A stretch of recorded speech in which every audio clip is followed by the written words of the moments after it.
이 턱관절이 안 좋아질 만한 요인을 가지고 있는데요. 우선 이 환자 얼굴이 좀 삐뚤어져 있어요. 뭐 아주 심한 편은 아닌데 얼굴이 왼쪽으로 돌아가 있거든요. 그러다 보니까 이제 돌아가 있는 쪽으로 관절이 많이 눌리고 이 얼굴이 그 비대칭인 사람 그 특징인 그 이 입을 벌릴 때 한쪽으로 쏠리면서요. 그 왼쪽 관절 겉에 쪽이 눌리면서 두통이 굉장히 심했던 환자입니다. 성정혜 씨뿐 아니라 턱관절 장애로 병원을 찾는 대부분의 환자들은 눈에 띄일 정도로 안면이 좌우 비대칭인 경우가 많다. 이유는 안면 비대칭이 있으면 턱관절 장애가 생길 확률이 2~3배 이상 높기 때문이다. 32살의 황정민 씨. 그녀 역시 안면 비대칭으로 인한 턱관절 장애 환자다.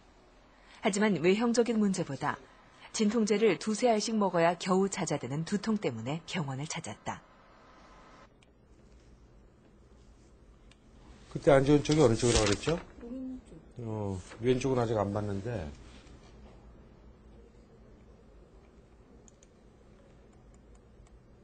이건 문제가 많은데요. 어디를 봐야 되는데? 네? 어디가 뭐가 제가 설명해 드릴게요. 다. 왼쪽은요. 이 뼈가 이렇게 있으면 아까는 오른쪽은 디스크가 요 정도 빠져있지만 완전히 빠져나와 있어요. 왼쪽은 어떻게 되어 있냐면은 위에 뼈가 이렇게 있고 아래 뼈가 이렇게 있으면은 뼈가 좀 길이가 좀 조그매요 또 오른쪽보다. 하나 있고 디스크가 빠져나온 정도가 이렇게 됐다는 건 굉장히 오래됐다는 얘기예요. 평소 통증을 느끼던 오른쪽 턱관절은 뼈와 뼈 사이에 있어야 할 디스크가 앞으로 빠져 있다가 입을 벌리면 다시 들어가는 상황. 하지만 통증이 별로 없었던 왼쪽은 상태가 더욱 심각하다. 디스크가 완전히 밀려나온 데다가 그 자리에 잡고 있던 인대가 계속되는 자극으로 물까지 고여 파열이 의심되고 있다. 지금 요 MRI상에 나타난 상태는 왼쪽이 더 안 좋거든요. 근데 본인이 느끼는 증세는 지금 오른쪽이죠.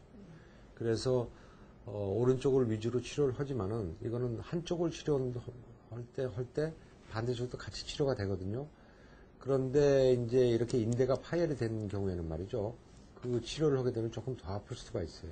저는 이제 턱관절의 경우 아픈 것과 상태가 나쁜 것은 반드시 일치하지 않는다.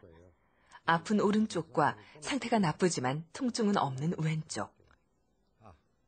깨무는 건 내가 손으로 해줄 테니까. 치료를 위해 정민 씨는 스플린트를 제작하기로 했다. 자신에게 맞춰 제작한 스플린트를 착용하고 당분간 상태를 살펴보는 것이다.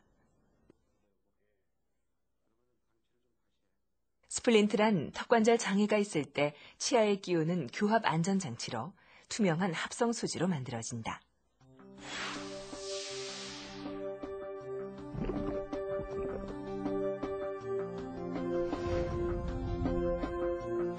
이것을 착용하게 되면 아래턱이 밑으로 내려오면서 문제가 되었던 턱관절의 관절 간격이 벌어지게 되고 근육들이 이완되면서 통증이 감소된다.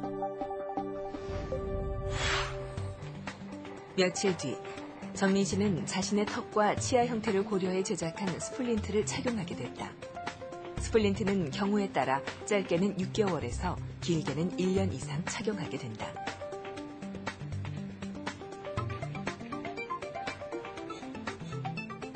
정민 씨의 경우 하루 10시간 이상 착용하고 생활하며 관절에 어떤 변화가 생기는지 정기적으로 확인하게 될 것이다.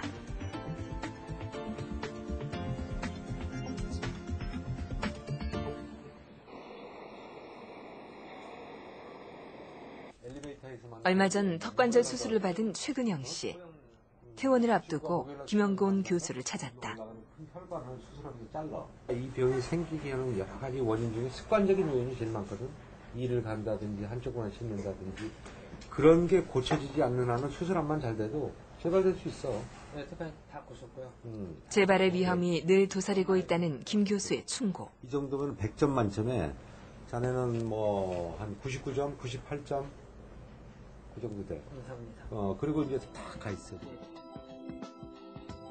근영 씨의 수술 결과 빠져나와 있던 턱관절 디스크는 원래 있어야 할 두개골의 옆면과 아래 턱뼈 사이에 제대로 자리를 잡았다.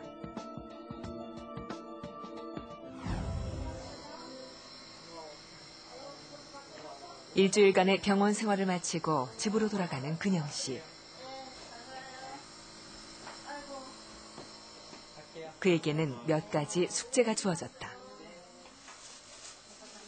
병이 원인이 되었던 나쁜 생활 습관들을 하루빨리 고치고 수술 후 유착이 생기지 않도록 적당한 턱 운동을 계속하는 것이다.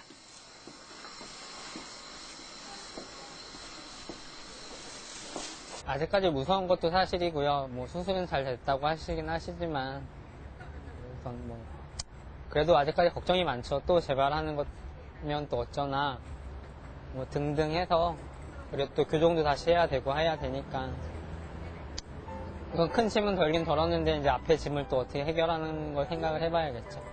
근데 기분은 되게 좋아요. 퇴원을 하니까.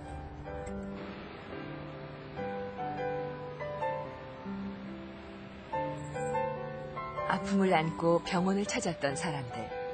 그들 모두가 웃으며 병원 문을 나설 수 있다면 얼마나 좋을까. 초여름에 싱그러움이 찾아든 오후.